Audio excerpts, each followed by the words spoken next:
당신이 감히 날 쳐? 미쳤어? 그래, 미쳤다. 안녕하세요. 편안한 노우입니다. 시청자 여러분, 오늘 들려드릴 이야기는 한 며느리의 가슴 아픈 사연입니다. 섣달 그은날 저녁, 아내는 아침부터 밤까지 뼈가 빠지게 일했지만 시어머니는 모두가 보는 앞에서 아내를 식탁에서 쫓아냈습니다. 제가 채 입을 떼기도 전에 늘 과묵하시던 아버지가 갑자기 어머니의 뺨을 세차게 후려치셨습니다. 내가 보기에 당장 꺼져야 할 사람은 바로 당신이야. 서울의 매서운 한파가 몰아닥친 섣달 근인날 아침이었습니다. 뼛속까지 파고드는 칼바람과 함께 북녘의 특징인 회색빛 눈발이 흩날렸죠. 하늘은 무거운 납덩이처럼 잿빛으로 내려앉아 지붕에 닿을 듯했습니다. 거리의 사람들은 뒤늦게 사온 선물 세트나 화분들을 들고 종종 걸음으로 귀가를 서두르고 있었지만 저희 집 작은 부엌의 공기는 이상하리만치 무겁고 긴장감이 감돌았습니다. 저는 부엌 문틀에 등을 기댄 채 음식 재료로 난장판이 된 부엌에서 고군분투하는 아내를 바라보았습니다. 아내 서연은 목이 늘어난 낡은 티셔츠 차림에 머리는 대충 틀어 올려 깡마른 목덜미가 훤히 드러나 있었습니다. 맹렬한 추위에도 불구하고 서연의 목덜미에는 땀방울이 송골송골 맺혀 있었죠. 칼과 도마가 부딪히는 소리, 기름이 팬 위에서 지글거리는 소리, 사골이 냄비에서 푹푹 끓는 소리가 뒤섞여 기쁨은 빠진 채 분주함만이 가득한 불협화음을 만들어냈습니다. 어머니 박 여사께서는 일주일 전부터 설날 음식 목록을 작성하셨습니다. 올해는 친가 쪽 식구들이 20명 넘게 오니 상다리가 휘어지게 차려야 한다고 엄포를 놓으셨죠. 그 목록은 무슨 상소문처럼 길었습니다. 전통 음식부터 요즘 유행하는 음식까지 20가지가 넘었죠. 예를 들면 갈비찜은 살이 부드럽게 떨어지되 모양은 흐트러지면 안 되고 모듬전은 모양도 색도 완벽하게 붙여내야 했습니다. 잡채는 면이 불지 않고 간이 완벽해야 하며 삼색나물은 색이 선명하게 살아있어야 했죠. 거기에다 닭백숙, 새우튀김, 불고기까지. 서연은 칠흑 같은 어둠이 가시지 않은 새벽 4시부터 일어났습니다. 시어머니의 기준에 맞는 가장 신선한 재료를 사기 위해 혼자 새벽 시장에 다녀왔죠. 저는 아내가 돌아왔을 때의 모습을 아직도 기억합니다. 양손에 커다란 장바구니 4개를 든 채 낑낑거렸고 손가락은 추위와 비닐 손잡이에 눌린 자국으로 새빨갛게 부어 있었죠. 제가 달려나가 짐을 받으려 하자 거실 입구에서 계시던 어머니께서 차가운 목소리로 소리치셨습니다. 내버려 둬라. 지가 해야 할 일이야. 고작 장바구니 몇 개 가지고 사내 자식이 손대면 새해 첫날부터 재수 떨어져. 어머니의 그 말은 제 얼굴에 찬물을 끼얹는 것 같았습니다. 그리고 30살 먹은 나약하고 비겁한 남편인 저는 슬그머니 손을 거두고 말았습니다. 저는 아내가 무거운 짐을 들고 부엌으로 들어가 10시간 넘게 이어질 외로운 전쟁을 시작하는 것을 그저 지켜만 보았습니다. 어느덧 시간은 정오를 가리키고 있었습니다. 음식 냄새가 온 집안에 향긋하게 퍼졌지만 제 마음은 쓰라릴 뿐이었습니다. 서연은 뜨거운 기름팬 옆에 서서 노릇하게 익어가는 동그랑땡을 쉴 새 없이 뒤집고 있었습니다. 기름이 손등에 튀어 군데군데 빨갛게 부어올랐지만 아내는 신음소리 한 번 내지 않고 미간을 살짝 찌푸린 채 일을 계속했습니다. 며칠 내내 어머니의 성화에 맞춰 집안 대청소를 하고 제사상을 준비하느라 잠을 설친 탓에 아내의 얼굴은 눈에 띄게 수척했고 눈밑은 매랬습니다. 바깥 거실에서는 웃고 떠드는 소리가 끊이지 않았습니다. 작은아버지, 고모, 이모와 그 자식들까지 모두 도착해 있었죠. 그들은 값비싼 가죽 소파에 앉아 과일을 깎아 먹고 따뜻한 차를 마시며 세상 돌아가는 이야기, 물가, 연말 보너스 얘기를 나누고 있었습니다. 작은아버지의 호탕한 웃음소리가 유난히 귀에 거슬렸습니다. 이야, 올해 우리 민준이 사업 잘 됐나 보네.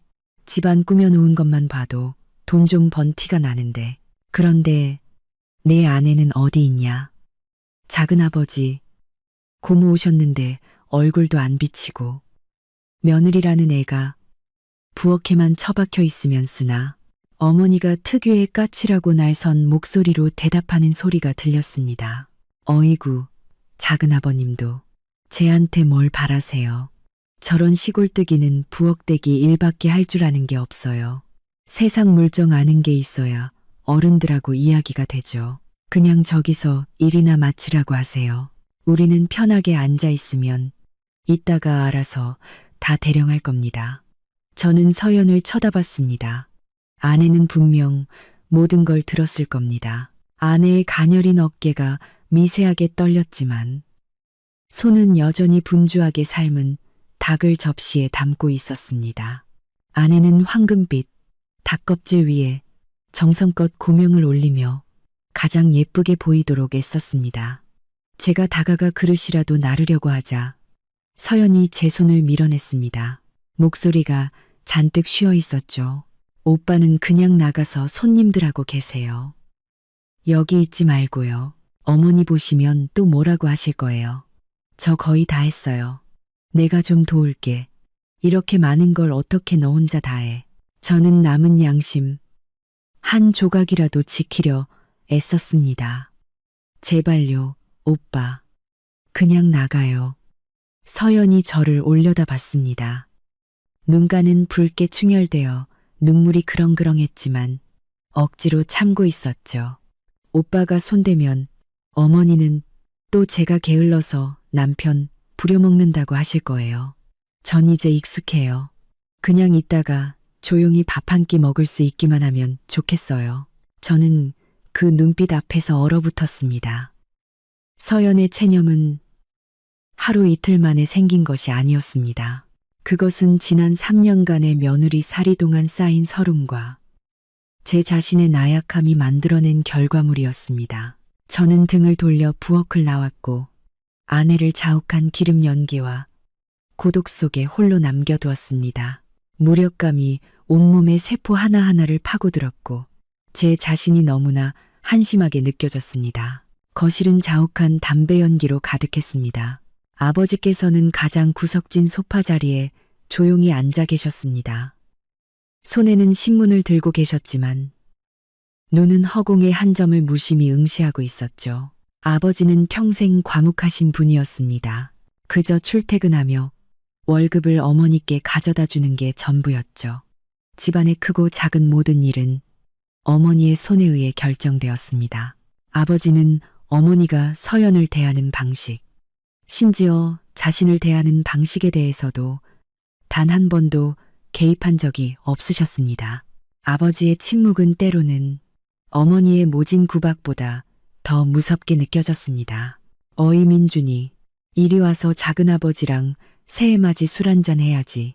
작은아버지가 손짓하며 저를 불렀습니다. 저는 억지 미소를 지으며 다가가 앉았습니다.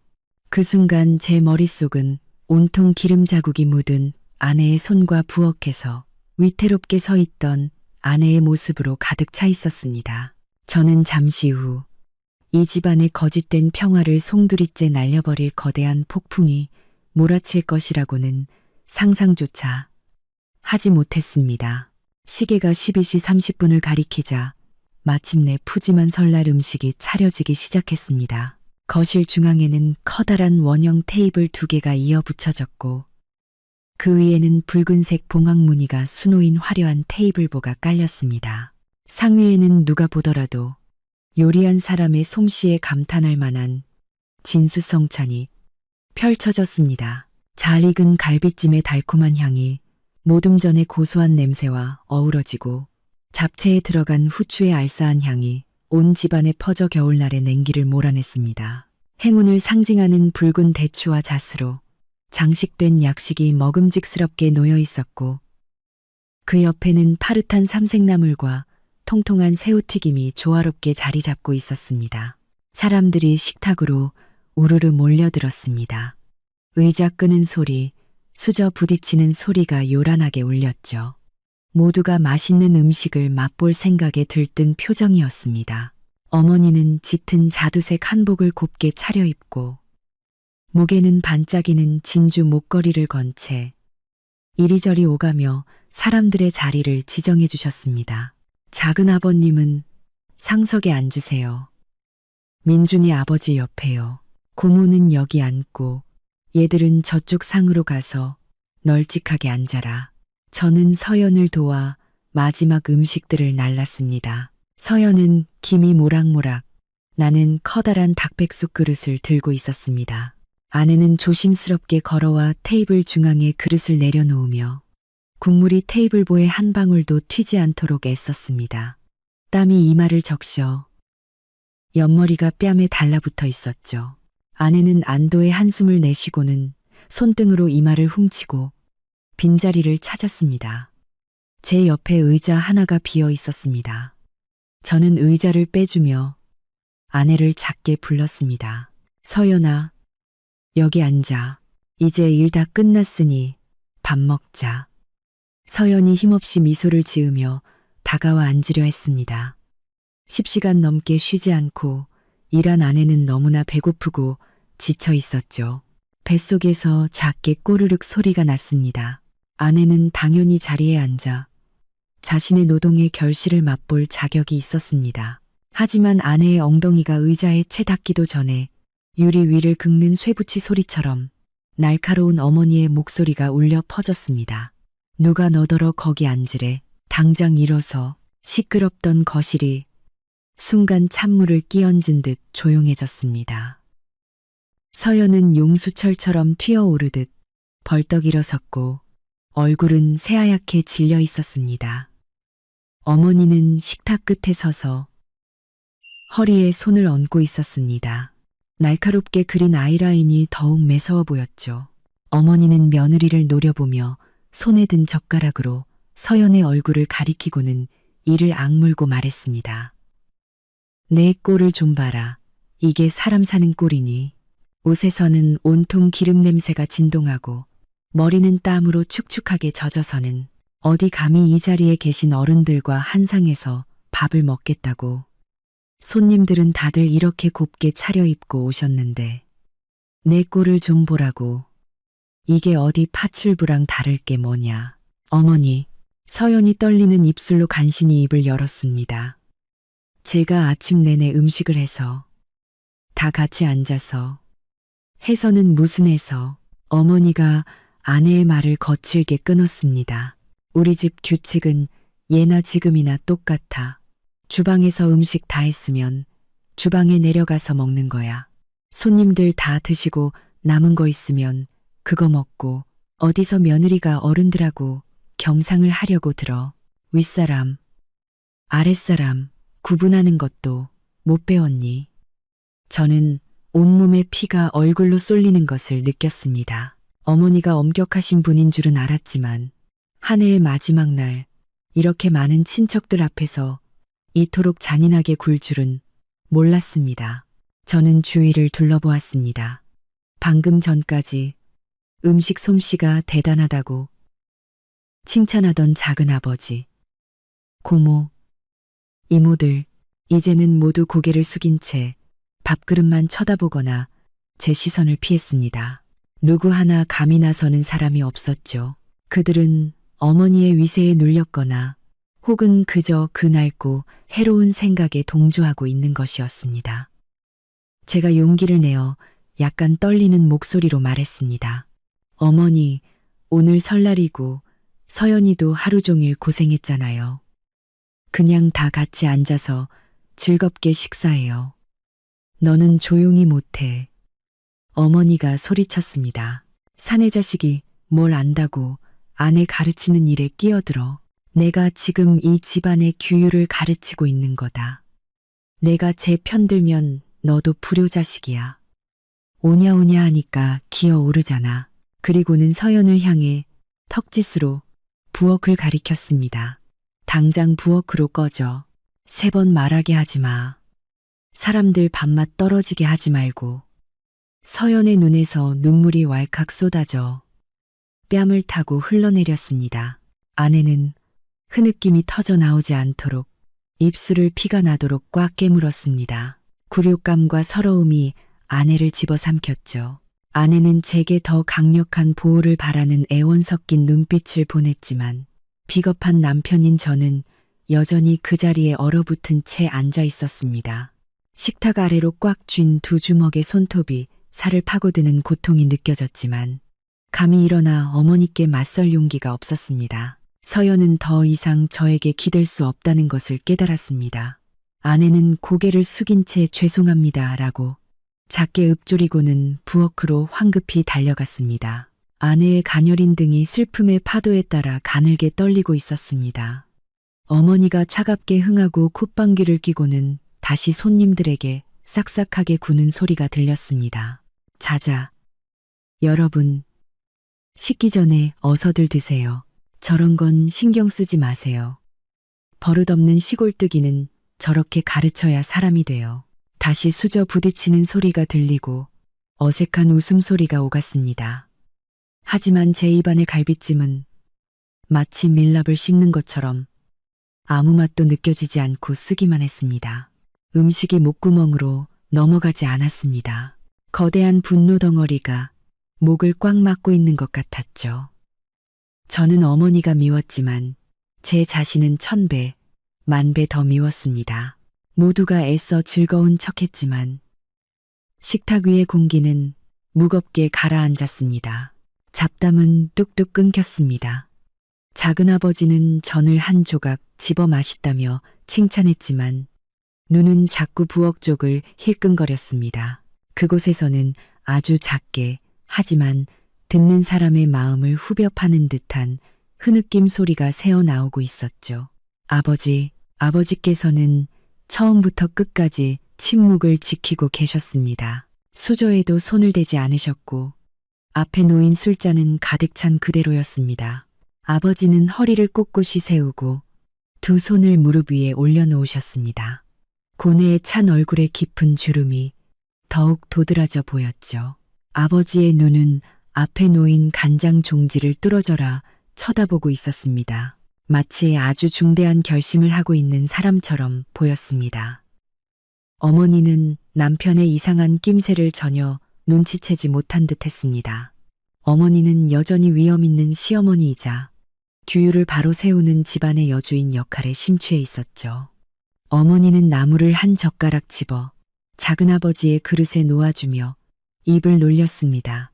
작은아버님, 이것 좀 드셔보세요. 서연이가 만들긴 했지만 만드는 법은 제가 다 가르친 거예요.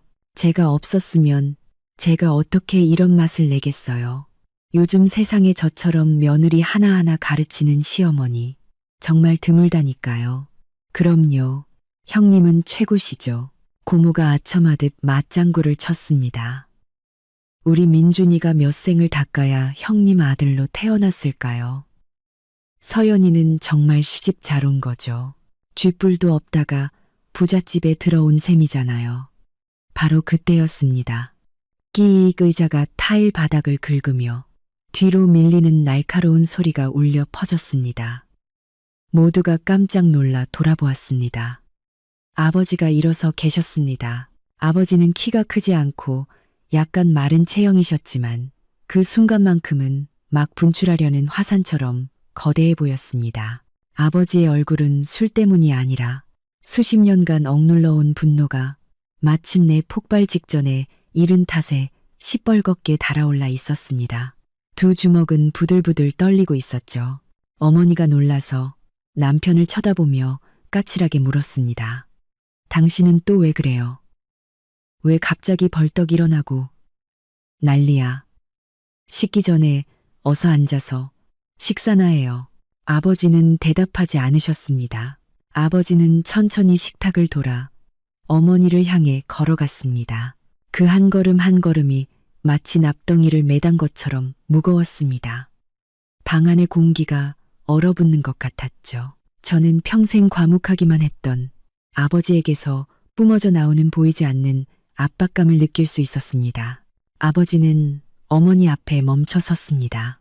어머니는 여전히 위험을 감지하지 못했죠. 어머니는 고개를 들고 도전적으로 말했습니다. 뭘 그렇게 쳐다봐요. 당신도 저 며느리 편들려고. 내가 분명히 말하는데 이 집안은 짝.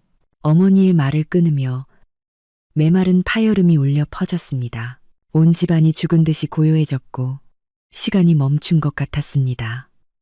어머니는 옆으로 고꾸라졌고 뺨에는 선명한 5손가락 자국이 붉게 새겨졌습니다. 손에 들고 있던 젓가락이 바닥에 떨어져 굴러다녔죠.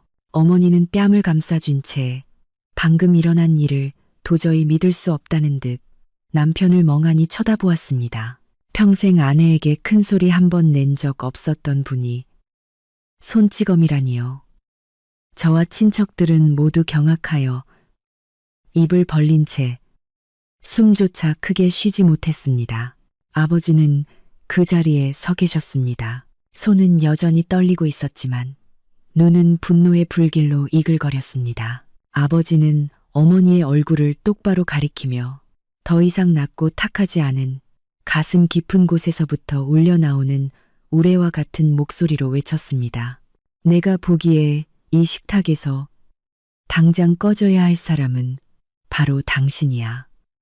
서연이가 아니라 바로 당신이라고. 어머니는 얼굴에 핏기가 하나도 없는 채로 더듬거렸습니다. 당신이 감히 날 쳐? 미쳤어? 그래, 미쳤다. 아버지가 고함을 질렀습니다. 그 고함 소리에 아버지의 마른 가슴팍이 크게 울렸습니다. 내가 30년 동안 당신의 그 지독한 악랄함과 이기심을 참아온 것에 미쳤고, 당신이 내 어머니를 못살게 굴어 돌아가시게 만들고, 이제는 내 며느리까지 똑같이 괴롭히려는 것에 미쳤다. 당신 꼴을 좀 봐. 당신이 어디 어머니 될 자격, 할머니 될 자격이 있는 사람이야. 겉은 번지르르하게 차려입고 입으로는 도덕군자인 척하지만 당신 속은 악마보다 더 시커매. 아버지는 거친 숨을 몰아쉬었습니다. 가슴이 격렬하게 오르내렸죠. 아버지는 부엌문 뒤에 수먹업에 질린 채 밖을 내다보고 있는 서연을 가리켰습니다. 저 아이가 밤잠 설쳐가며 허리가 휘도록 일해서 당신을 먹이고 당신 네 식구들을 먹였어. 저 아이는 물건이 아니라 사람이라고. 당신이 무슨 권리로 저 아이 밥 먹는 걸 막아? 무슨 권리로 손님들 앞에서 저 아이를 모욕하냐고. 당신이 이 집의 여왕이라도 되는 줄 알아? 내가 똑똑히 말해두는데 저 아이의 희생이 없었다면 당신은 이번 설에 입에 풀칠할 것도 없었을 거야. 아버지의 말씀은 마치 거대한 망치처럼 그 자리에 있는 모든 사람의 머리를 내리쳤습니다. 작은아버지와 고모는 부끄러움에 고개를 푹 숙였습니다. 그들은 다른 사람의 피땀 위에 차려진 밥상에 아무렇지 않게 앉아있던 자신들 역시 잔인한 공범자였음을 깨달았습니다. 어머니는 잠시 멍하니 있다가 이내 이성을 잃기 시작했습니다. 평생 남을 억누르는데 익숙했던 여자의 광기가 폭발한 것이죠. 어머니는 남편에게, 그것도 모든 친척이 보는 앞에서 망신을 당한 것을 받아들일 수 없었습니다. 침묵은 어머니의 날카로운 비명과 함께 깨졌습니다. 어머니는 벌떡 일어나 산발이 된 채로 미친 사람처럼 아버지에게 달려들어 핥히기 시작했습니다. 이 천하의 몹쓸 인간아, 네가 감히 날 때려. 내가 이 집안을 위해 평생을 희생했어. 내 옷가지부터 밥까지 다 챙겨주고 내 대를 이을 아들까지 낳아줬는데 이제 와서 나한테 이래. 며느리 편들면서 마누라를 때려. 이 배은망덕한 놈아. 아버지는 맞서 싸우지 않았습니다. 그저 어머니의 손을 강하게 뿌리쳤고 어머니는 비틀거리며 소파 위로 넘어졌습니다. 아버지는 경멸이 가득한 눈으로 어머니를 내려다보며 꼿꼿이 서 있었습니다. 희생? 2번 다시 그 입으로 희생이라는 단어 꺼내지 마. 당신이 희생을 했어. 아니면 이 집안을 독재했어. 당신은 날 허수아비로 만들었고 민준이는 마마보이로 만들었지. 그리고 당신은 내 어머니를 못 살게 굴었어. 늙고 병들어 돈 못 번다고 매일같이 구박했지. 이제는 서연이의 영혼까지 죽이려는 거야. 똑똑히 들어. 사람의 인내심에는 한계가 있는 법이야. 오늘은 나도 더 이상 당신을 봐주지 않을 거야. 아이들이 겁에 질려 울음을 터뜨리기 시작했습니다. 전례 없는 아수라장이었죠. 맛있는 음식으로 가득했던 상차림은 이제 우스꽝스럽고 불필요한 존재가 되어버렸습니다. 그릇들은 밀쳐져 엉망이 되었고 국물은 테이블보 위로 쏟아져 마치 핏자국처럼 얼룩졌습니다. 어머니는 폭력으로는 남편을 이길 수 없다는 것을 깨닫자 자신의 전매 특허인 드러눕기 신공을 펼치기 시작했습니다. 어머니는 바닥에 벌러덩 누워 손발을 타일 바닥에 내리치며 구슬프게 울부짖었습니다. 아이고, 하늘이시여, 땅이시여, 내가 어떻게 해야 이 사람들 마음에 들게 살 수 있단 말인가. 남편하고 아들이 한패가 돼서 나를 이렇게 때리는데 내가 그냥 죽어버려야지. 빚도 없는 이 세상, 내가 죽어야 끝나지. 어서 날 죽여라. 이 집은 내가 한 푼 두 푼 아껴가며 일군 집인데 이제 와서 나를 쫓아내려고 해.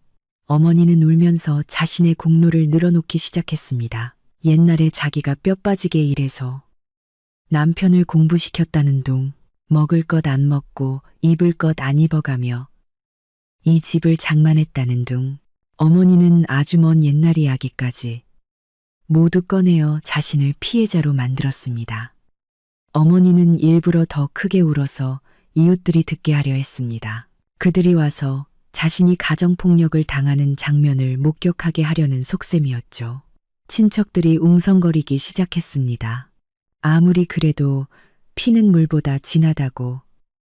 그들은 결국 타지. 사람인 며느리보다는 자신들의 핏줄 편을 들었습니다. 고모가 달려가 어머니를 부축하고 가슴을 쓸어주며 아버지를 나무랐습니다. 아주버님, 왜 이러세요?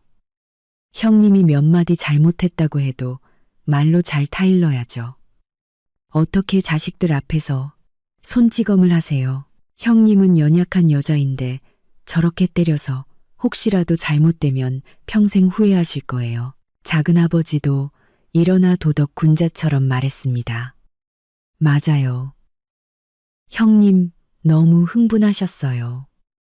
형수님도 다 며느리 버릇 좀 가르쳐서 제대로 만들려고 그러신 거잖아요. 의도는 좋았는데 방법이 좀 거칠었던 거죠. 아내를 때린 건 형님이 잘못한 거예요.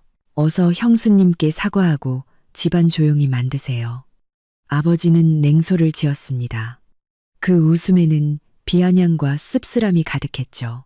사과, 나는 오늘 내가 한 올바른 행동에 대해 절대로 사과하지 않을 거요. 당신들은 내 동생들이오. 당신들은 모든 걸 봤지만 못 본 척했지. 당신들도 자기 배 채울 생각, 자기 이익 챙길 생각만 했지. 서연이에 대한 인간적인 정은 눈꼽만큼도 없었어. 당신들이나 고모 노릇, 작은아버지 노릇 제대로 하고 있는지 돌아보시오. 아버지가 한 명 한 명 똑바로 쳐다보자. 모두가 제 발저려 시선을 피했습니다. 그 와중에도 어머니는 자신을 편들어주는 사람이 생기자 더 큰 소리로 울부짖었습니다. 어머니는 방구석에 얼어붙은 채 서 있는 저를 손가락으로 가리켰습니다. 민준이, 너 이놈, 내 아비가 내 어미를 때리는데 넌 거기 서서 구경만 하고 있어? 이 불효자식아, 내 마누라가 너희 부자한테 무슨 요사스러운 약이라도 먹인 거지. 그렇지. 당장 내 마누라 머리끄덩이라도 잡고 끌고 나와. 내가 당장 전현을 쫓아내야겠어. 우리 집안 분란 일으키는 며느리는 필요 없어. 저는 그 자리에 서서 머릿속이 빙빙 도는 것을 느꼈습니다. 한쪽에서는 미친 듯이 울부짖는 어머니, 다른 한쪽에서는 극도로 분노한 아버지. 그리고 부엌에서는 아내가 극심한 고통을 견디고 있었습니다. 저는 부엌 문 쪽을 바라보았습니다. 문은 굳게 닫혀 있었죠. 문 너머의 침묵이 바깥의 울부짖음보다 더 두렵게 느껴졌습니다. 저는 지금 당장 무언가 하지 않으면 모든 것을 잃게 되리라는 것을 알았습니다. 저를 진심으로 사랑해준 유일한 여자를 잃게 될 것이었습니다. 하지만 제 발은 바닥에 못 박힌 듯 움직이지 않았습니다. 어릴 때부터 어머니에게 복종하던 습관이 무의식 깊숙이 박혀 저를 마비시켰습니다. 소리치고 싶었습니다. 아내를 지키고 싶었습니다. 하지만 목구멍이 쓰라리게 메어와 한마디도 할 수 없었습니다. 어머니의 울음소리, 아버지의 고함소리, 친척들의 수군거림이 뒤섞여 제 머릿속을 헤집었습니다.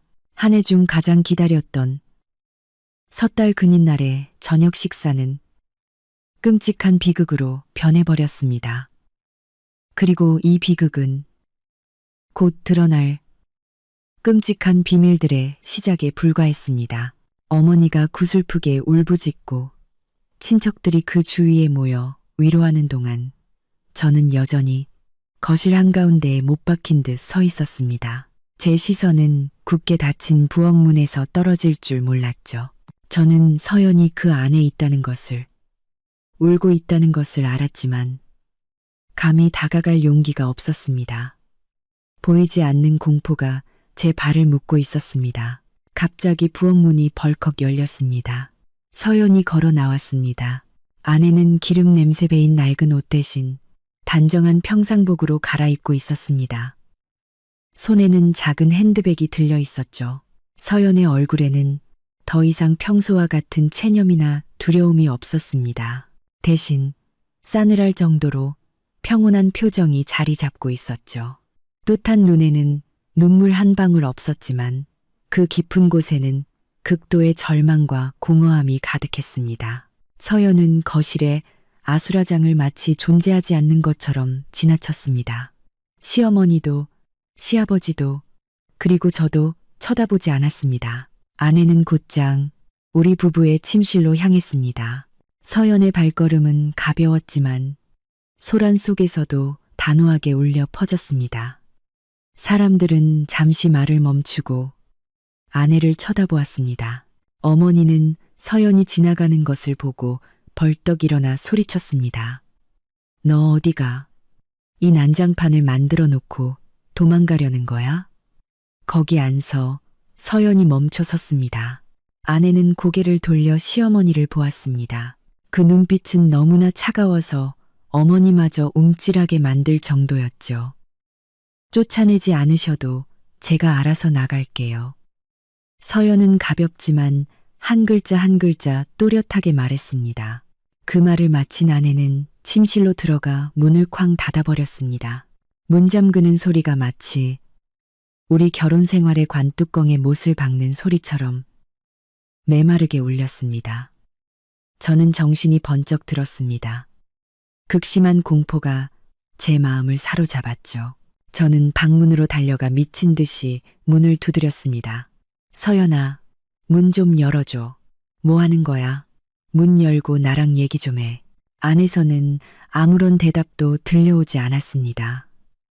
그저 옷가지가 바스락거리는 소리, 캐리어 지퍼를 잠그는 소리만 들려올 뿐이었죠. 심장이 터질 것처럼 쿵쾅거렸습니다. 저는 서연이 짐을 싸고 있다는 것을 알았습니다. 아내는 정말로 저를 떠나려 하고 있었습니다. 저는 아버지를 돌아보았습니다. 아버지는 여전히 그 자리에 서서 실망이 가득한 눈으로 저를 보고 계셨습니다. 들어가거라. 들어가서 네 아내를 붙잡아. 가게 두지 마라. 오늘 저 아이가 이 집을 나가면 넌 영원히 저 아이를 잃게 될 거다. 아버지의 말씀이 비수처럼 제 가슴에 박혔습니다.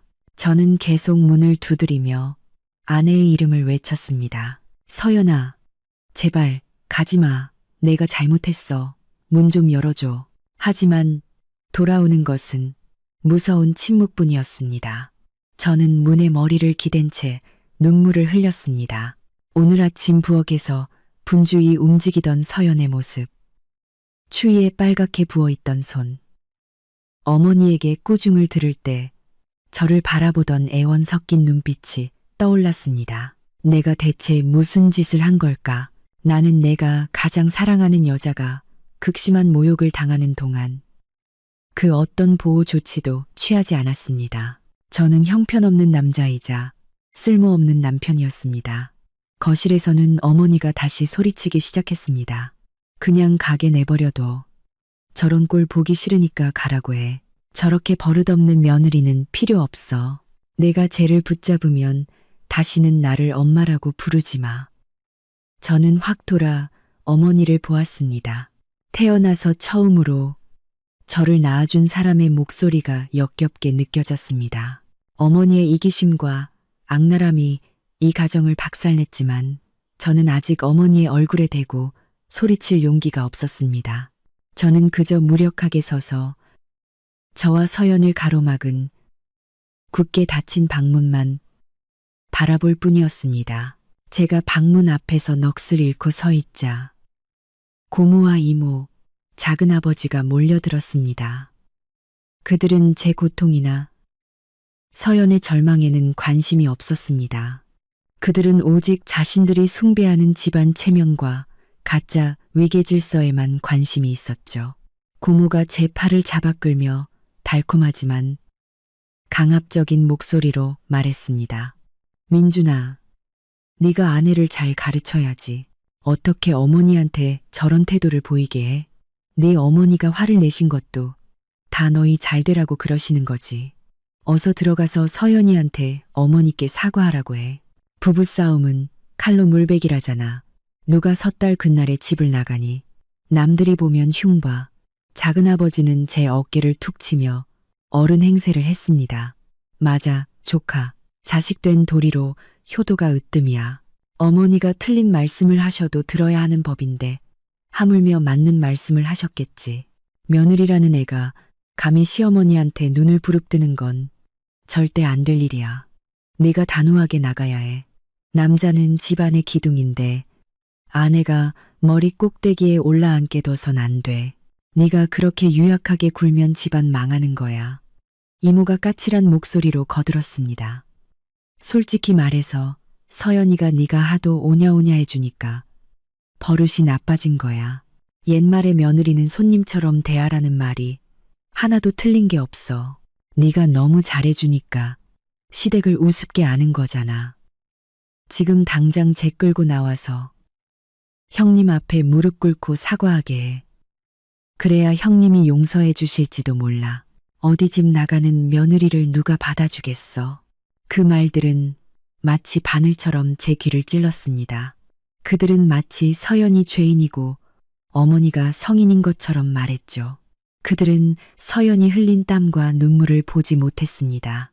그들은 어머니의 잔인함을 보지 못했습니다. 그들은 그저 공허한 도덕률을 이용해 다른 사람을 억압할 뿐이었습니다.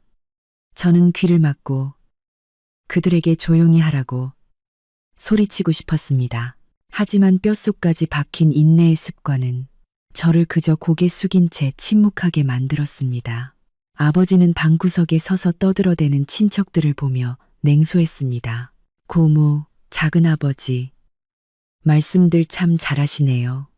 성현의 도리는 줄줄 외우시는군요. 그런데 당신들은 눈뜬 장님입니까? 서연이가 얼마나 고생했는지 안 보입니까? 당신들 형수님이 쟤를 얼마나 구박했는지 안 보이냐고요. 아니면 보고도 일부러 모른 척한 겁니까? 형수님한테 아부해서 떡고물이라도 좀 얻어먹으려고. 작은아버지가 얼굴이 시뻘개져서 반박했습니다. 형님, 그렇게 말씀하시면 안 되죠. 저희는 동생으로서 집안에 불화가 있으니 화목하게 만들려고 한마디 거들었을 뿐입니다. 왜 저희가 아부한다고 하십니까? 화목하게 만들어 아니면 불에 기름을 부어. 아버지가 소리쳤습니다. 당신들은 민준이한테 아내를 시켜 사과하라고 강요했어. 뭘 사과해? 걔가 뭘 잘못했는데 사과를 하냐고. 당신들을 먹여주고 입에 밥까지 넣어줬는데 한상에서 밥도 못 먹게 했어. 당신들은 이게 말이 안 된다고 생각 안 해? 아니면 당신들도 며느리는 종이나 노예라고 생각하는 거요? 친척들은 모두 입을 다물었습니다. 누구 하나 찍소리도 못했죠. 아버지가 드러낸 적나라한 진실에 그들은 할 말을 잃었습니다. 아버지가 다가와 제 어깨를 두드리며 낮지만 힘있는 목소리로 말했습니다. 민준아, 저 사람들 부추김에 넘어가지 마라. 무엇이 옳고 그른지 내 스스로 생각해야 한다. 넌 내 아내를 너무 오랫동안 고생시켰어. 오늘마저 저 사람들 말 듣고 네 아내에게 사과를 강요한다면 넌 남자도 아니다. 저는 고개를 들어 아버지를 보았습니다. 아버지의 눈에는 후회와 기대가 함께 담겨 있었습니다. 아버지는 제게 올바른 일을 할 수 있는 힘을 주고 계셨습니다. 저는 심호흡을 하고 고모의 손을 뿌리치고 다시 방문을 두드렸습니다.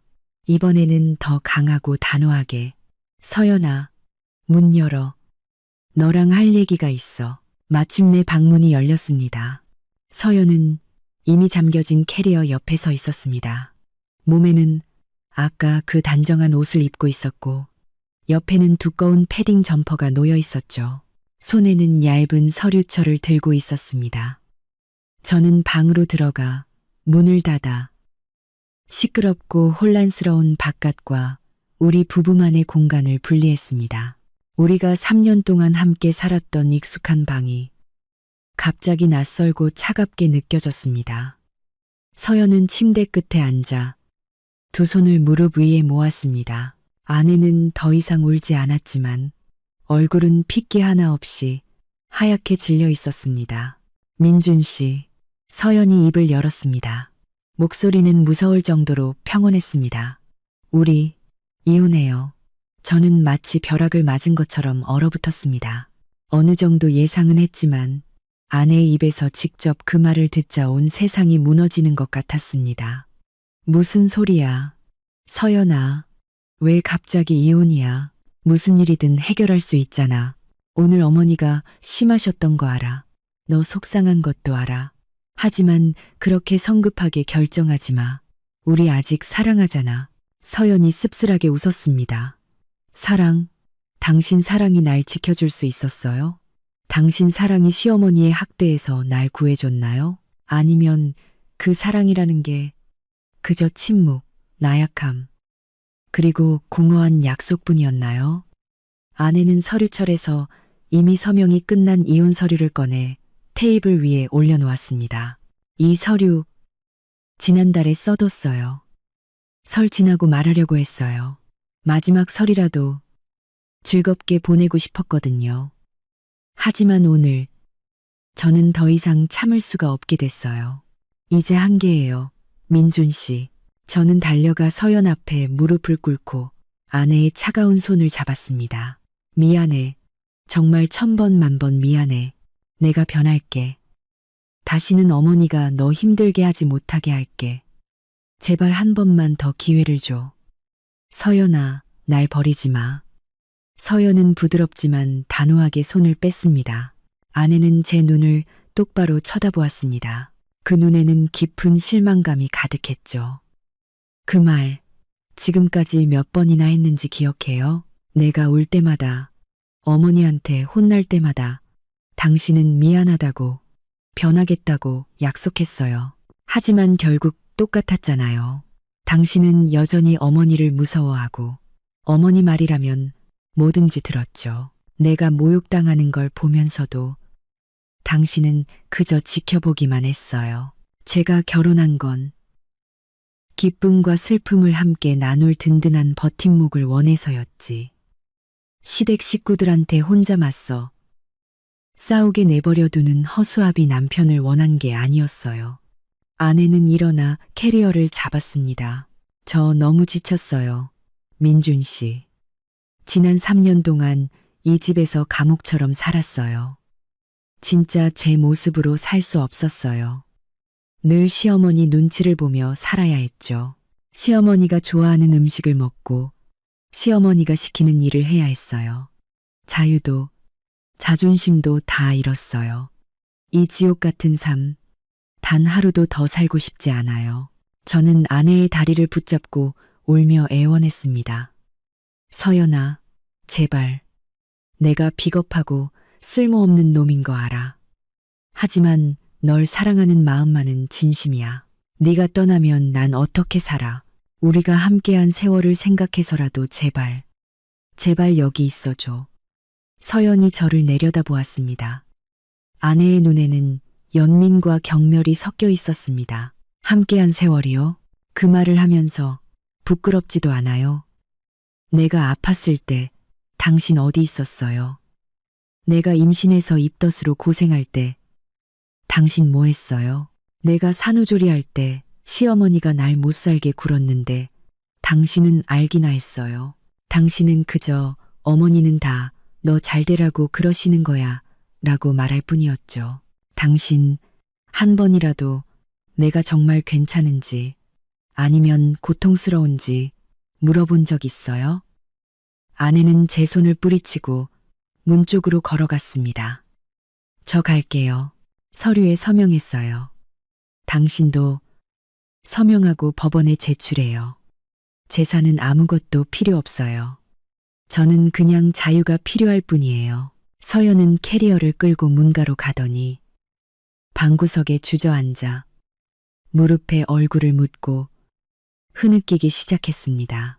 아내의 통렬한 비난이 제 머릿속을 맴돌며 제가 애써 묻어두려 했던 고통스러운 기억들을 되살려냈습니다.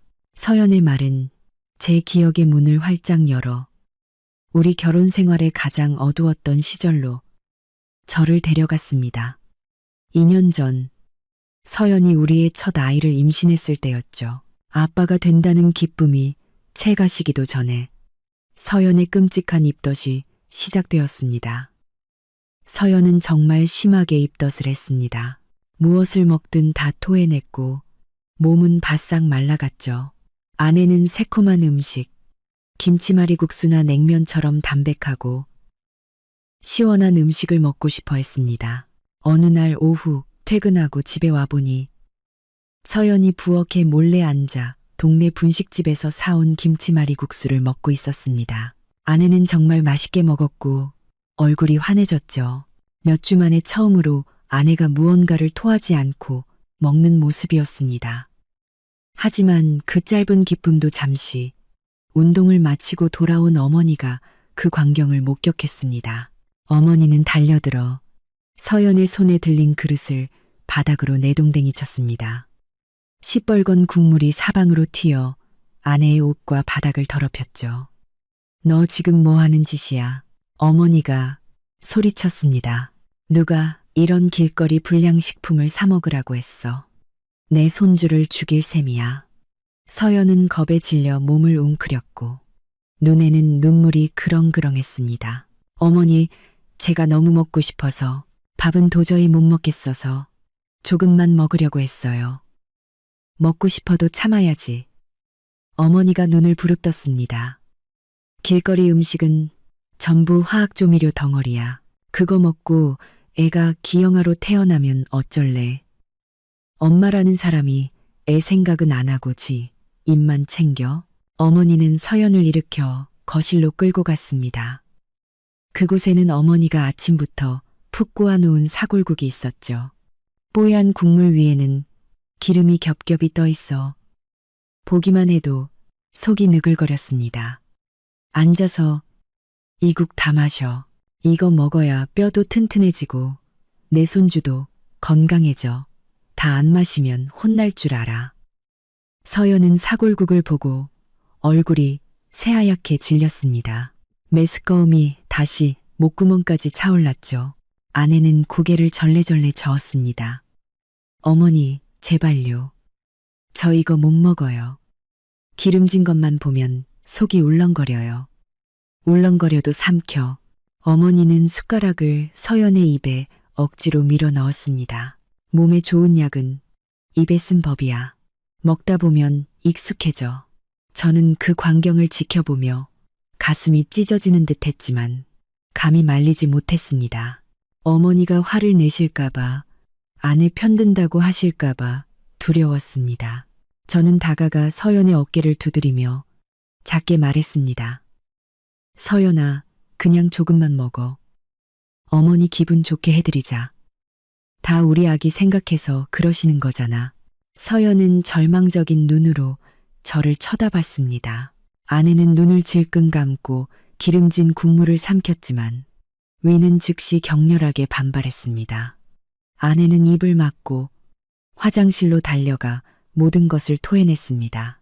아내의 고통스러운 구역질 소리가 가슴을 후벼 팠습니다. 어머니는 밖에서 혀를 차며 투덜거렸습니다. 저렇게 유나는 몸에 좋은 걸 줘도 못 먹네. 내가 민준이 가졌을 땐 삼겹살도 구워 먹었는데 아무렇지도 않았구먼. 하여튼 쓸모가 없어. 저는 화장실로 달려가 아내의 등을 쓸어주었습니다. 서연은 위에까지 다 토해내고 제 품에 축 늘어졌습니다. 아내는 눈물 젖은 눈으로 저를 올려다보며 힘겹게 말했습니다. 오빠, 나 좀 살려줘. 나 이러다 죽을 것 같아. 그때 저는 무엇을 했을까요? 저는 그저 아내를 안고 의미 없는 말만 되풀이했습니다. 힘내. 어머니 말씀이 맞아. 사골국이 아기한테 좋대. 조금만 참고 어머니 말 듣자. 저는 아내를 지키기 위해 일어서지 못했고 어머니에게 아내가 원하는 음식을 먹어야 한다고, 어머니가 좋다고 생각하는 음식이 아니라 아내가 먹고 싶은 걸 먹어야 한다고 말하지 못했습니다. 저의 비겁함이 어머니의 학대에 힘을 실어주었고 그 결과 서연은 심각한 영양실조에 시달렸습니다. 뱃속의 아이도 그 때문에 약해져 결국 지킬 수 없었죠. 우리는 임신 3개월 만에 아이를 잃었습니다. 아이를 잃은 슬픔과 기름진 사골국에 대한 끔찍한 기억은 서연의 마음에 영원히 아물지 않는 상처가 되었습니다. 그리고 오늘 그 상처가 다시 찢어져 피를 흘리고 있었습니다. 저는 바닥에 주저앉아 두 손으로 머리를 감쌌습니다. 저는 정말 용서받지 못할 죄인이었습니다. 하지만 고통은 거기서 끝나지 않았습니다. 아이를 잃은 충격으로 서연은 한동안 우울증에 시달렸습니다. 그리고 1년이 넘게 지나서야 다시 임신할 용기를 냈죠. 이번에는 의사가 아내의 건강이 약하니 절대적으로 안정을 취해야 한다고 경고했습니다. 그리고 마침내 우리 딸 보미가 건강하게 태어났고 저희는 기쁨에 넘쳤습니다. 하지만 출산 후 산후조리 기간은 서연에게 그야말로 지옥과도 같았습니다. 보미는 서울의 폭염이 절정에 달했던 6월에 태어났습니다. 바깥 기온은 40도에 육박했고 공기는 찜통처럼 후덥지근했습니다. 서양이었던 우리 침실은 오후 내내 햇볕이 그대로 들어와 찜질방 같았죠. 저는 산모와 아기가 시원하게 지낼 수 있도록 에어컨을 설치하려 했지만 어머니가 결사반대했습니다. 에어컨은 절대 안 돼. 어머니가 명령했습니다. 산모는 뼈마디가 다 열려 있어서 에어컨 쐬면 찬바람이 들어가. 나중에 늙어서 골병 들어. 그리고 신생아는 에어컨 바람 쐬면 폐렴 걸리기 쉬워. 그냥 부채질해 주는 게 최고야. 저는 설명하려 애썼습니다. 어머니, 이렇게 더우면 어른도 못 견디는데 아기는 오죽하겠어요. 요즘은 적정 온도로 에어컨 트는 게 더 좋다고 하잖아요. 네가 의사보다 더 잘 알아. 어머니가 제 말을 잘랐습니다. 서양 과학인지 뭔지 난 몰라. 옛날에 내가 너 낳았을 땐 지금보다 더 더웠어. 그래도 나 안 죽었잖아. 절대 설치하지 마. 네가 에어컨 설치하면 네 마누라랑 내 자식 잡는 거야. 그리고 저는 또 한 번 어머니의 말을 따랐습니다. 저는 아내와 딸이 끓는 듯한 더위를 견디게 내버려 뒀습니다. 서연은 어머니의 낡은 산후조리 방식에 따라 긴 소매 옷을 입고 양말을 신고 귀에는 솜을 틀어 막아야 했습니다. 산모와 아기의 땀이 줄줄 흘렀죠. 보미는 너무 더워서 온몸에 땀띠가 났고 밤새도록 자지러지게 울었습니다. 서연은 제왕절개 상처의 통증과 수면 부족, 그리고 찜통더위 때문에 완전히 기진맥진했습니다. 절정은 어느 무더운 정오였습니다.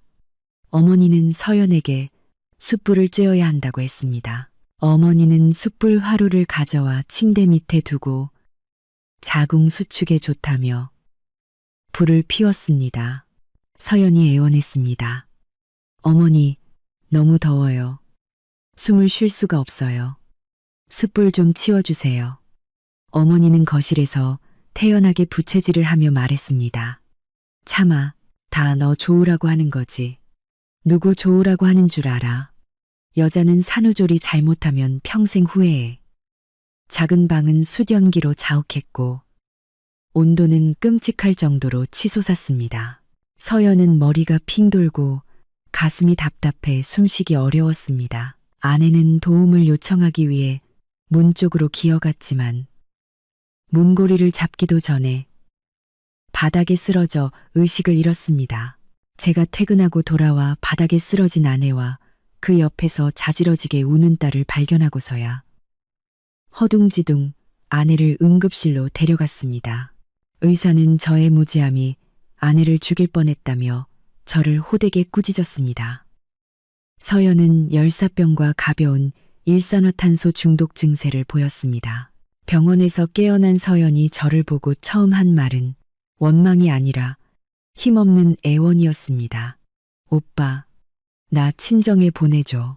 나 이 집에 있다가는 정말 죽을 것 같아.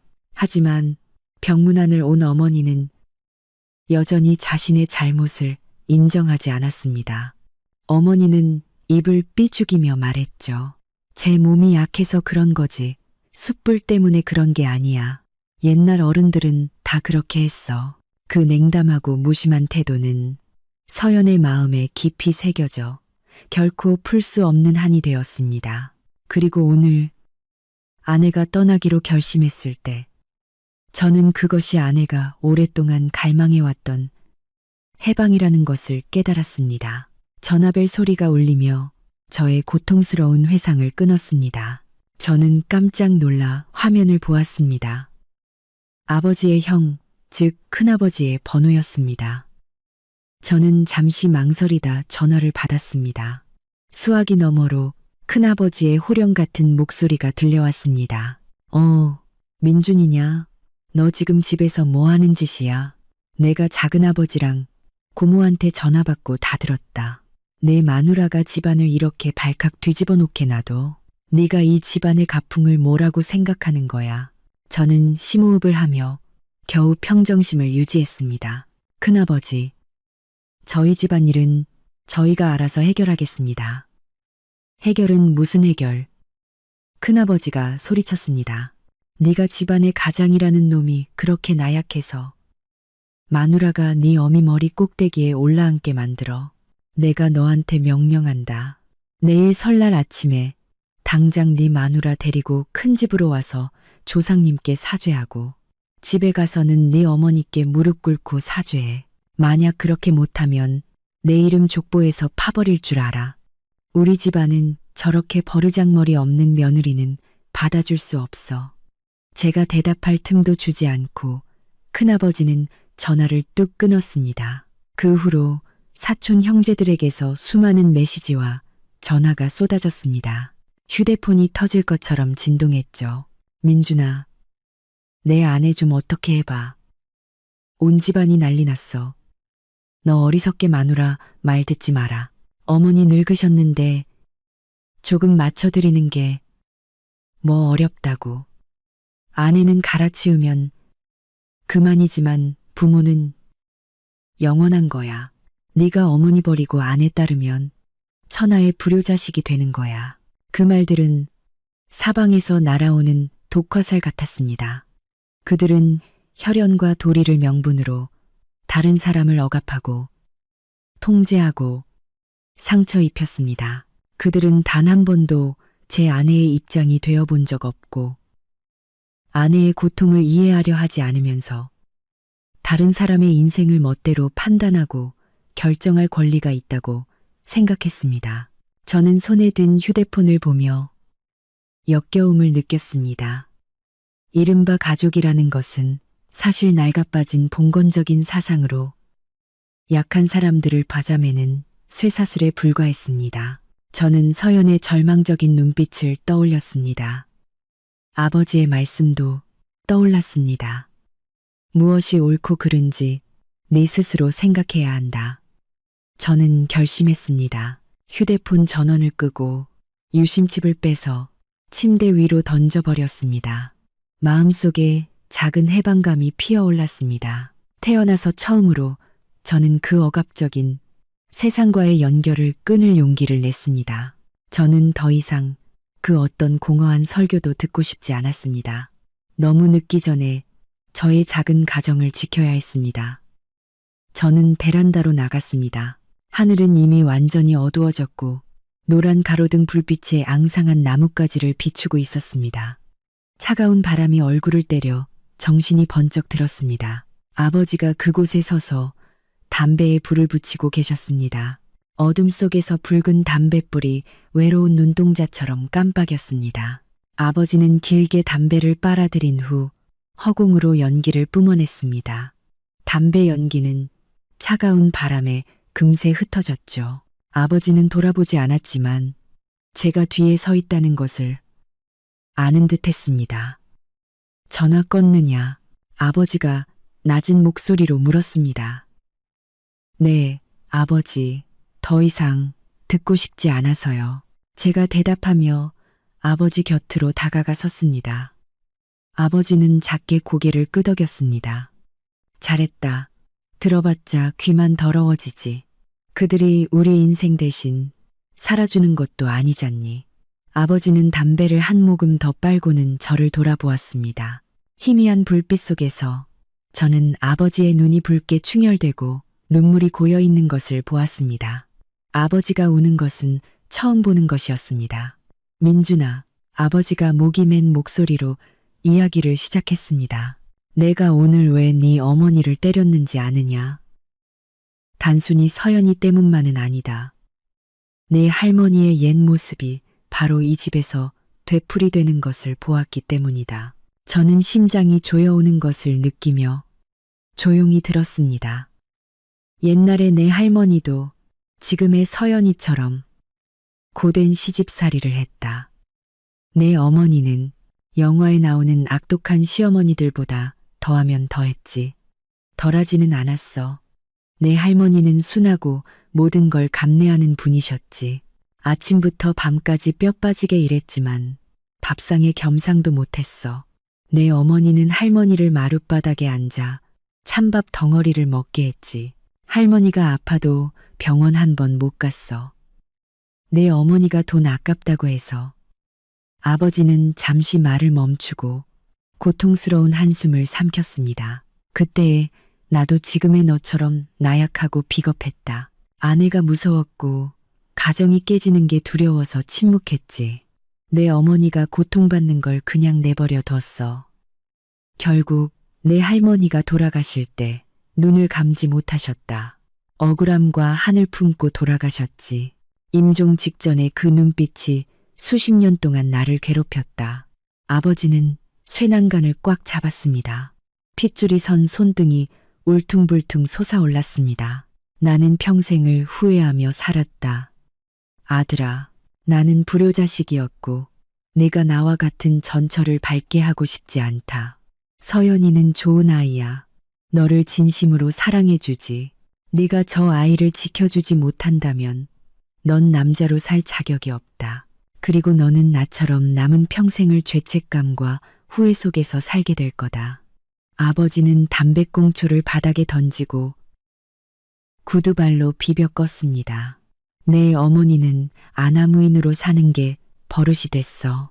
자기가 이 집의 생사여탈권을 쥐고 있다고 생각하지. 하지만 사실 내 어머니는 아주 외롭고 약한 사람이다. 자신이 버림받을까 두려워서 그 두려움을 포악함으로 감추는 거야. 하지만 그 방식이 오히려 모든 사람을 더 멀리 밀어낼 뿐이지. 내가 오늘 네 어머니를 때린 건 정신 좀 차리라고 한 거다. 하지만 아마 아직 정신 못 차렸을 거다. 아버지가 제 어깨에 손을 얹고 힘주어 잡았습니다. 들어가서 내 어머니와 끝장을 봐라. 아무것도 두려워하지 마. 내가 있다. 내가 내 뒤를 받쳐줄 테니. 내가 옳다고 생각하는 일을 해라. 내 아내를 붙잡아. 잃고 나서 후회하지 말고. 아버지의 손에서 전해지는 힘이 제게 전류처럼 흘러들었습니다. 저는 더 이상 혼자가 아니라고 느꼈습니다. 저는 아버지의 눈을 똑바로 쳐다보며 단호하게 고개를 끄덕였습니다. 감사합니다, 아버지. 이제 뭘 해야 할지 알겠어요. 저는 완전히 다른 마음가짐으로 등을 돌려 집 안으로 들어갔습니다. 저는 더 이상 어제의 나약한 이민준이 아니었습니다. 저는 거실로 들어섰습니다. 어머니는 여전히 소파에 누워 있었지만 울음은 그친 상태였습니다. 제가 들어오는 것을 보자 어머니는 가슴을 부여잡고 신음하며 극심한 고통을 호소하기 시작했습니다. 아이고, 나 심장 아파 죽네. 누가 내 심장을 쥐어짜는 것 같아. 나 이러다 죽겠다. 불효자식이 날 죽이려고 하는구나. 옆에 앉아있던 고모가 급히 약을 발라주며 입을 놀렸습니다. 형님, 진정하시고 숨 깊게 쉬세요. 민준아, 너 거기 서서 뭐해? 어서 와서 어머니께 사과드려. 어머니 아프신 거 안 보여? 저는 거실 중앙에 서서 어머니의 서툰 연기를 차가운 눈으로 바라보았습니다. 저는 어머니의 이 수법에 너무나 익숙했습니다. 뜻대로 되지 않을 때마다 어머니는 병을 핑계로 감정에 호소하곤 했죠. 어머니, 이제 연기 그만하세요. 제가 단호하게 말했습니다. 제가 의사 선생님 불렀으니까 잠시 후에 오셔서 진찰해 주실 거예요. 어머니는 순간 멈칫하더니 이내 더 큰 소리로 신음하기 시작했습니다. 네가 날 연기한다고? 나 진짜 아파. 네가 날 연기한다고 해. 내가 여기서 당장 죽어야 네 속이 시원하겠니? 어머니가 벌떡 일어나 저를 손가락으로 가리켰습니다. 좋아, 내가 살기를 바라지. 그럼 내가 말하는 3가지 조건대로 해. 안 그러면 내가 여기서 혀 깨물고 죽어버릴 테니까. 저는 팔짱을 끼고 기다렸습니다. 무슨 조건인데요? 말씀하세요. 어머니는 심호흡을 하고 평소에 위험 있는 말투를 되찾았습니다. 첫째, 서연이 당장 이리 나와서 온 친척들 앞에서 나한테 무릎 꿇고 사죄의 차를 올려야 해. 자기가 잘못했고 버릇없었다고 인정해야 한다고. 둘째, 다음 달부터 내 월급 통장 나한테 맡겨. 너희 부부 씀씀이가 해퍼서 저축을 못하니 내가 재정 관리를 해야겠어. 셋째, 어머니는 침실 문 쪽을 노려보았습니다. 서연이가 앞에 2가지를 못하겠다면 넌 당장 이혼하고 전현을 내 집에서 쫓아내. 이 집은 내 집이야. 저런 며느리는 절대 용납 못해. 어머니의 3가지 조건을 듣고 저는 실소를 터뜨렸습니다. 씁쓸한 웃음이었죠. 어머니는 여전히 변하지 않았습니다. 여전히 다른 사람을 통제하고 억압하려 했습니다. 어머니, 저는 어머니의 눈을 똑바로 쳐다보았습니다. 지금 꿈꾸시는 거예요? 저 이제 30입니다. 저도 제 가정이 있고 제 삶을 스스로 결정할 권리가 있어요. 어머니는 저희 부부의 경제 문제에 간섭할 권리가 없으시고 더더욱 제 아내를 쫓아낼 권리는 없으세요. 네가 감히 나한테 대들어? 어머니가 분노로 말을 잇지 못했습니다. 대드는 게 아니라 이치에 맞게 말씀드리는 겁니다. 제 아내는 아무 잘못 없어요. 잘못한 건 어머니세요. 어머니는 아내를 모욕했고 지난 몇 년간 아내를 괴롭혔어요. 사과해야 할 사람은 아내가 아니라 바로 어머니라고요. 이 버르장머리 없는 놈. 어머니가 소리치며 가슴을 부여잡고 소파 위로 쓰러졌습니다. 눈을 뒤집고 손발을 경련했죠. 아이고, 동네 사람들, 내 아들이 날 죽이려 해요. 친척들이 경악하며 웅성거렸습니다. 민준아, 내 어머니 쓰러지셨잖아. 빨리 구급차 불러. 세상에, 네가 어떻게 어머니를 이 지경으로 만들어. 저는 꼼짝도 하지 않고 침착하게 서 있었습니다. 저는 휴대폰을 꺼내 119를 눌렀습니다. 네, 119죠. 응급 환자 신고 좀 하려고요.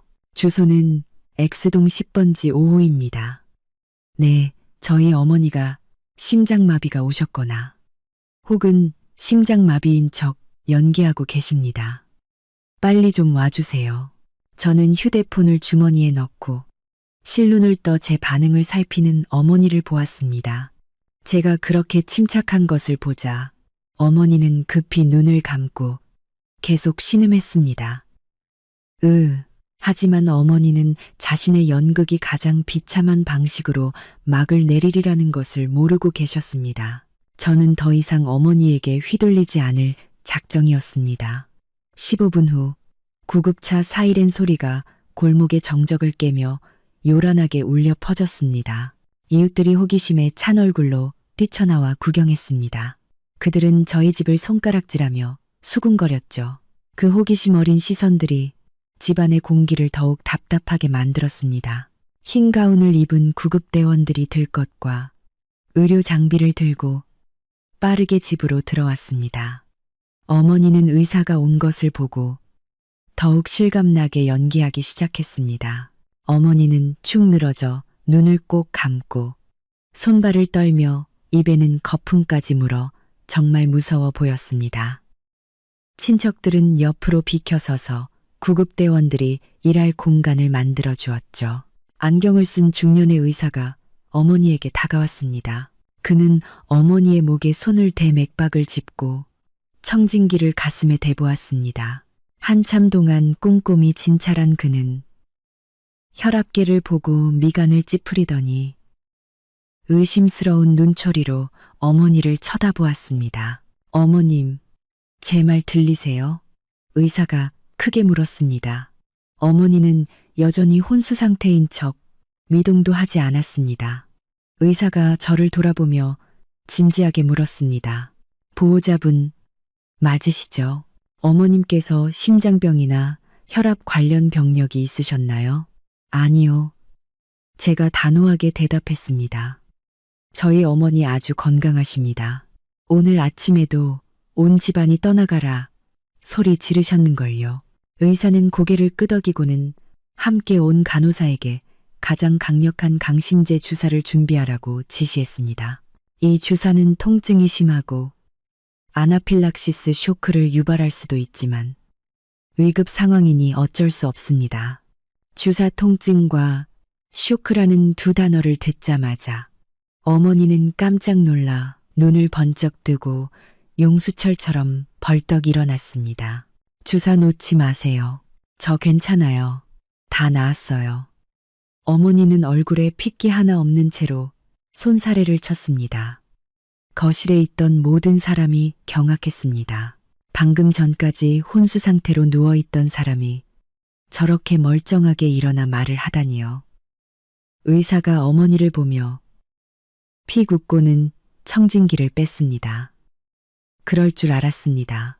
맥박 정상, 혈압 안정, 심장과 폐에도 아무 문제 없습니다. 일시적인 감정, 격앙 상태이셨거나 좀 더 정확히 말하면 연기하신 겁니다. 의사가 어머니를 똑바로 쳐다보며 질책하듯 말했습니다. 어머님, 구급차와 의료 인력은 정말 위급한 사람을 구하기 위해 존재합니다.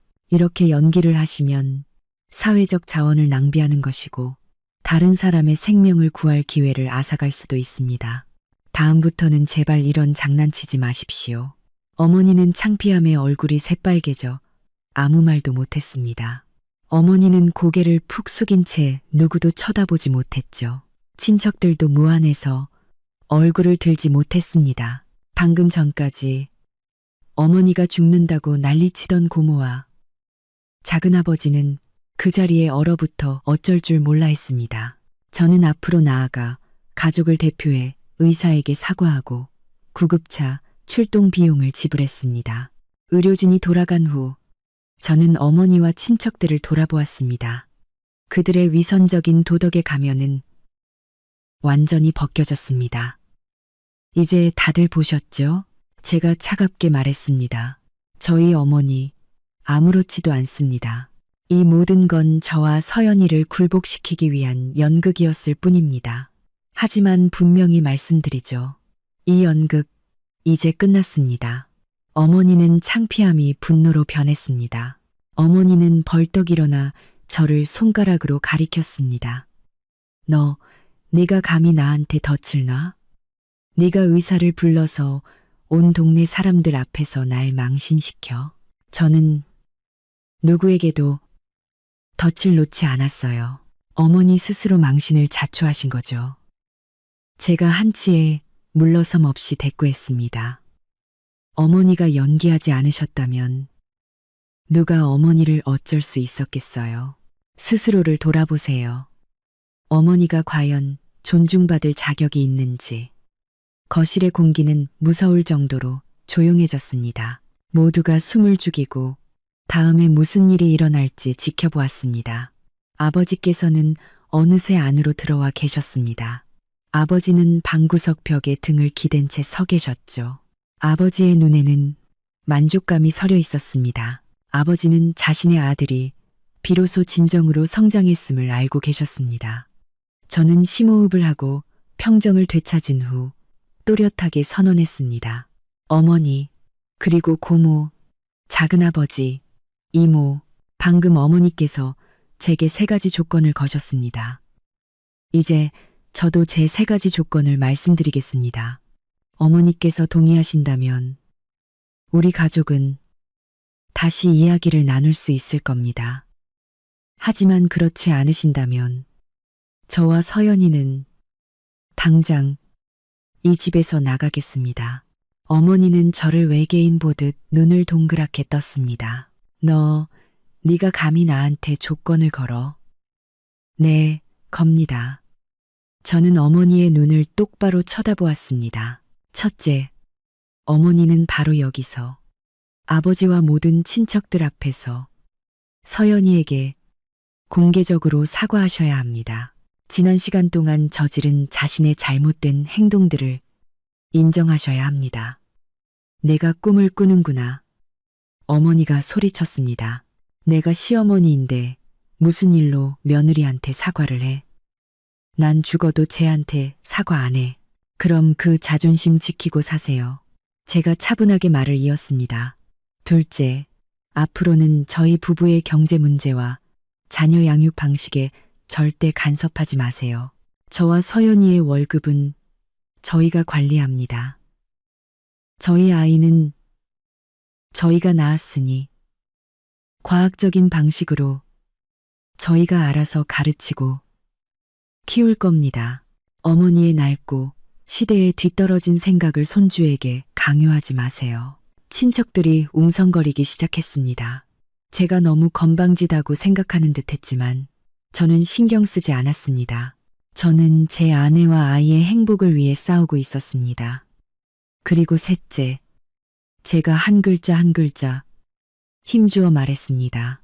어머니는 서연이를 이 집의 하녀가 아니라 한 명의 가족 구성원이자 안주인으로 존중하셔야 합니다. 서연이도 쉴 권리, 먹을 권리, 모든 사람처럼 존중받을 권리가 있습니다. 만약 한 번이라도 더 아내를 모욕하신다면 저도 가만히 있지 않겠습니다. 어머니는 분노로 온몸을 부들부들 떨었습니다. 어머니는 테이블 위에 물컵을 집어들어 바닥에 내동댕이 쳤습니다. 나가, 당장 내 집에서 나가. 너 같은 불효자식 필요 없어. 마누라 편들고 마누라를 머리 꼭대기에 모시고 살아. 이 집안이 망하는 꼴을 보고 싶어? 어머니는 아버지를 돌아보며 소리쳤습니다. 여보, 당신 아들 좀 봐요. 저 버르장머리 없는 짓을 어디서 배웠대. 당신이 좀 가르쳐요. 아버지가 담배를 비벼 끄고 일어나 제게로 걸어왔습니다. 아버지는 제 어깨에 손을 얹고 자랑스러운 눈빛으로 저를 본 뒤 어머니를 향해 말했습니다. 저의 말이 담았소, 박 여사. 쟤는 버릇없는 게 아니야. 당신한테 사람답게 사는 법을 가르치고 있는 거지. 당신 평생 이기적으로 살았으니 이제라도 다른 사람 존중하는 법 좀 배우시오. 아버지의 지지에 저는 더욱 확신을 얻었습니다. 저는 어머니를 보며 마지막 말을 건넸습니다. 어머니, 동의 안 하시는 거죠? 좋아요. 서연아, 우리 가자. 저는 등을 돌려 침실로 가 서연을 데리고 나오려 했습니다. 하지만 어머니는 마지막 비장의 카드를 꺼냈습니다. 잘났어. 정말. 어머니가 비웃었습니다. 주름진 얼굴에 비뚤어진 미소가 걸렸죠. 가고 싶으면 가. 하지만 똑똑히 기억해. 이 집, 우리 부부 공동명의야. 내가 이 집 주인이라고. 내가 팔지 않으면 아무도 어쩔 수 없어. 너희 둘 당장 내 집에서 꺼져. 옷까지 하나도 가져갈 생각 마. 나 없이 너희가 어떻게 사나 한번 보자. 어머니의 협박에 저는 순간 멈칫했습니다. 서류상 이 집이 부모님 명의로 되어 있는 것은 사실이었습니다.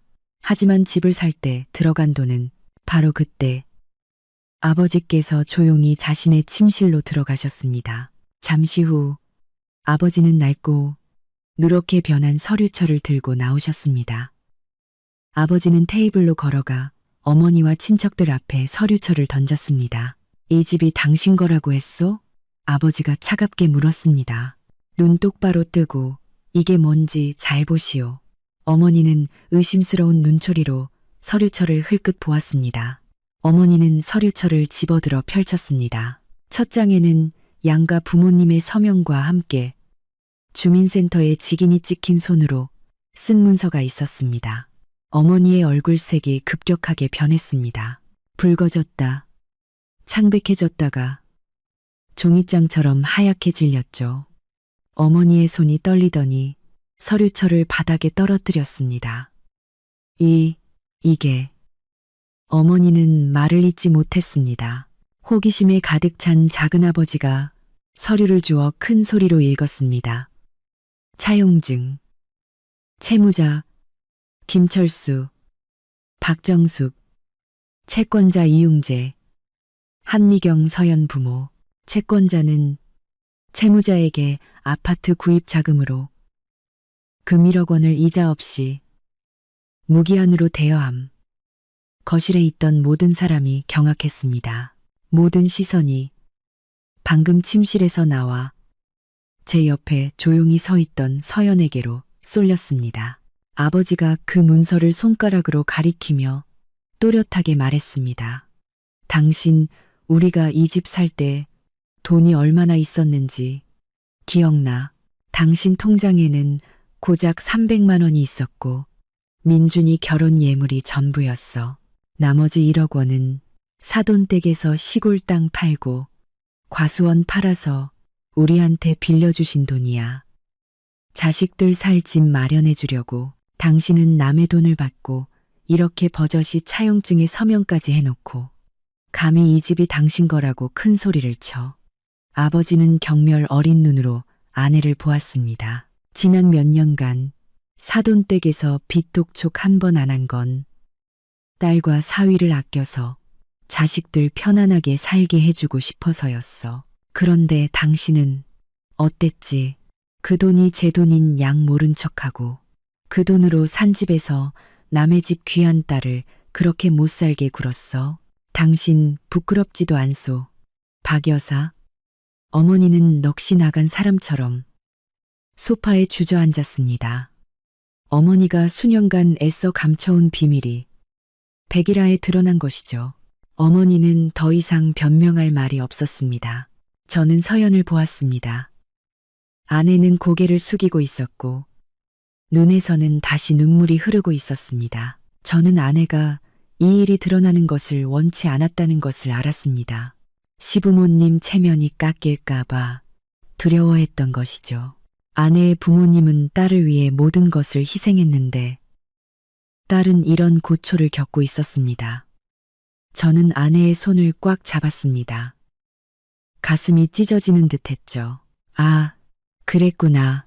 고모가 한결 누그러진 목소리로 말했습니다. 형님은 이 집 온전히 자기 돈으로 산 것처럼 자랑하더니 알고 보니 사돈댁 돈이었네. 뻔뻔하기도 하지. 이모가 입을 삐죽였습니다. 남의 돈 1억이나 받아놓고 그 집 딸을 그렇게 괴롭히다니 정말 못됐다. 친척들의 수군거림이 바늘처럼 어머니의 귀를 찔렀습니다. 어머니는 그 자리에 홀로 고립되어 극심한 굴욕감에 몸을 떨었습니다.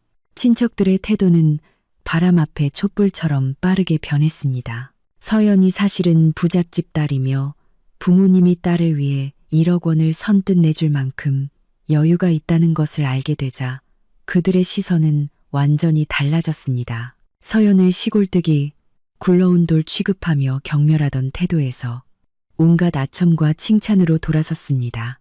고모가 가장 먼저 태세를 전환했습니다. 고모는 달려와 서연의 손을 잡고 호들갑을 떨었습니다. 아이고, 우리 조카 서연이 그동안 얼마나 고생이 많았니? 왜 진작에 고모들한테 말 안 했어? 너는 정말 현모양처의 효녀야. 내 부모님은 어쩜 그렇게 좋으시니? 통도 크시고 우리 형님하고는 비교도 안 되네. 고모는 어머니를 불만스럽게 쏘아보고는 다시 서연에게 환하게 웃었습니다. 예, 지난 일은 다 잊어버려. 이 집은 내 지분이 절반 이상인데 누가 감히 널 쫓아내? 쫓아내려면 이 고모 시체부터 밟고 지나가라고 해. 작은아버지도 뒤질세라 나섰습니다. 그는 제 어깨를 치며 허 웃었습니다. 민준아, 너 정말 복받았다. 이렇게 착하고 집안 좋은 아내를 얻었으니 네가 최고야. 아내한테 잘해야 한다. 다시는 내 어머니 말 함부로 듣지 말고. 이모는 분주하게 달려가 서연에게 물을 따라주며 입을 놀렸습니다. 조카, 물 한 잔 마시고 진정해. 네가 이렇게 음식 솜씨가 좋은데 형님은 트집만 잡고 정말 복도 모르셔. 이제부터는 그냥 우리랑 같이 겸상해. 아무도 뭐라고 못할 거야. 저는 그들의 연극을 보며 구역질이 났습니다. 그들의 위선은 어머니의 악랄함보다 더 무서웠습니다. 그들은 바람 부는 대로 눕는 갈대 같은 사람들이었습니다. 오직 돈과 이익만을 쫓는 자들이었죠. 서연이 약해 보일 때는 합세해서 괴롭히고 서연에게 돈과 힘이 있다는 것을 알자 태도를 바꿔 아부했습니다. 서연은 고모의 손을 뿌리쳤습니다. 아내는 차갑고 낯선 눈으로 모두를 보았습니다. 관심 가져주셔서 감사합니다만 이런 칭찬은 필요 없습니다. 저는 그저 조용히 살고 싶을 뿐이에요. 어머니는 이 광경을 지켜보며 분노가 목구멍까지 차올랐습니다. 자신이 늘 감싸고 자랑스러워했던 동생들에게 배신당한 것이죠. 어머니는 자신이 오랫동안 공들여 쌓아온 권위가 얼마나 허약한 모래성이었는지 깨달았습니다. 이익이 사라지자 혈연도 무의미해진 것입니다. 진실이 밝혀졌음에도 어머니는 끝까지 자신의 잘못을 인정하지 않았습니다. 어머니는 여전히 소리쳤습니다. 누구 돈이든 간에 이 집 명의는 내 이름이야. 내가 세대주라고. 난 어디 안 가. 너희들 마음대로 해봐. 아버지는 지쳤다는 듯 고개를 저었습니다. 아버지는 이 고집불통인 사람을 더 이상 변화시킬 수 없다는 것을 알았습니다. 아버지는 저와 서연을 보고 단호하게 말했습니다. 좋소. 당신이 그렇게 나온다면 법대로 해결합시다. 나와 당신 별거합시다. 이 집은 팔아서 재산을 분할하고 당신이 감히 어머니가 눈을 부릅떴습니다. 내가 왜 못하겠소? 아버지가 차분하게 말했습니다. 나는 당신한테 질릴 만큼 질렸소. 내 남은 인생을 이런 숨막히는 곳에서 보내고 싶지 않소. 집을 팔아서 사돈댁에 1억 원 갚아드리고 남은 돈은 반으로 나눕시다. 당신은 당신 목 가지고 어디든 가서 마음대로 사시오. 나는 내 아들 며느리랑 같이 살 거요. 어머니는 집을 판다는 말에 정말로 공황 상태에 빠졌습니다. 어머니는 집을 팔고 빚을 갚고 나면 남는 돈이 얼마 되지 않는다는 것을 알았습니다. 이 비싼 서울 땅에서 제대로 된 집 한 채 구하기 어려울 것이었습니다. 어머니는 거쳐 체면, 그리고 가족까지 모든 것을 잃게 될 것이었습니다. 안 돼. 난 안 팔아. 이건 내 집이야. 당신은 팔 권리 없어. 어머니가 소리치며 차용증을 빼앗아 찢어버리려 했습니다. 하지만 제가 재빨리 그 손을 막았습니다. 어머니, 더 이상 고집 부리지 마세요. 원본은 처가에 있고 이건 공증받은 사본이에요. 찢어도 소용없어요. 저와 아버지는 이미 결심했습니다. 설 지나고 바로 집 내놓을 겁니다. 옆에 서 있던 서연이 조용히 말했습니다. 어머니, 저희도 어머니를 막다른 길로 몰고 싶진 않았어요. 하지만 어머니께서 저희를 너무 심하게 몰아붙이셨어요. 저희는 다시 시작할 건강한 환경이 필요해요. 이 집에는 너무 슬픈 기억이 많아서 더 이상 머물고 싶지 않아요. 집을 팔기로 한 결정은 고통스러운 과거와의 모든 족쇄를 끊어내는 마지막 칼날과도 같았습니다. 그것은 어머니의 독재 시대의 종말이었고 자유를 향한 새로운 길을 여는 것이었습니다. 자신이 완전히 패배했다는 것을 깨닫자 어머니는 완전히 무너졌습니다. 어머니는 더 이상 소리치거나 드러누울 기력도 없었죠. 어머니는 바닥에 주저앉아 산발이 된 머리를 늘어뜨리고 늙고 주름진 얼굴 위로 눈물을 흘렸습니다. 세상에, 난 모든 걸 잃었어. 남편도, 자식도, 집도 다 잃었어. 내가 이제 살아서 뭐해. 어머니는 미친 사람처럼 중얼거렸습니다. 아침에 그 위풍당당하던 시어머니의 모습은 온데간데 없고 그 자리에는 고독하고 비참한 늙은 여자만 남아 있었습니다. 친척들은 상황이 너무 험악해지자 슬금슬금 자리를 떴습니다. 누구도 이 문제에 더 엮이고 싶어 하지 않았죠. 형님네 집안일은 알아서들 잘 해결하세요. 저희는 이만 가보겠습니다. 작은아버지가 서둘러 말하고는 아내와 아이들을 데리고 나가버렸습니다. 춥고 텅 빈 거실에는 우리 네 사람만 남았습니다. 저는 어머니를 보며 가슴 한편이 쓰라렸습니다. 어쨌든 제 어머니였으니까요. 하지만 저는 더 이상 마음 약해져서는 안 된다는 것을 알았습니다. 지금 어머니를 용서하면 어머니는 옛버릇을 반복할 것이고 비극은 되풀이될 것이었습니다. 어머니, 저는 어머니 앞에 앉아 조용히 말했습니다. 잘 생각해 보세요. 만약 어머니께서 변하시고 자식들과 화목하게 지내려 하신다면 저희는 끝까지 어머니를 부양할 거예요. 하지만 계속 그런 성격으로 사신다면 어머니는 평생 혼자 살게 되실 거예요. 어머니는 저를 올려다보았습니다. 어머니의 눈에는 더 이상 포악함이 없었습니다. 그저 두려움과 뒤늦은 후회만이 가득했죠. 하지만 어머니의 자존심은 너무 강해서 끝내 사과 한마디를 내뱉지 못했습니다. 어머니는 고개를 돌려 침묵했습니다. 그날 밤 저와 서연이는 짐을 챙겨 근처 호텔에서 설 연휴를 보내기로 했습니다. 아버지도 여행 가방을 들고 저희를 따라 나섰습니다. 아버지는 어머니에게 편지 한 통과 설 동안 쓸 생활비 약간을 남겨두셨습니다. 우리가 문을 나설 때 저는 마지막으로 어머니를 돌아보았습니다. 어머니는 텅 빈 집을 뒤덮은 어둠 속에서 소파 위에 몸을 웅크리고 앉아 있었습니다. 밖에서는 새해를 알리는 제야의 종소리가 희미하게 들려오고 불꽃놀이가 터지기 시작했습니다. 하지만 이 집의 봄은 이미 오래전에 죽어버린 듯 했습니다. 그 운명의 밤으로부터 6개월이 흘렀고 모든 것이 급격하게 변했습니다. 옛집은 팔렸습니다. 처가의 빚을 갚고 남은 돈을 반으로 나눈 후 어머니는 그리 크지 않은 돈을 손에 쥐었습니다. 새 집을 살 돈은 부족해서 어머니는 깊고 후미진 골목에 작은 단칸방을 얻어 이사했습니다. 어머니의 삶은 이제 극도로 고독해졌습니다. 더 이상 명령하고 호통칠 사람이 없었죠.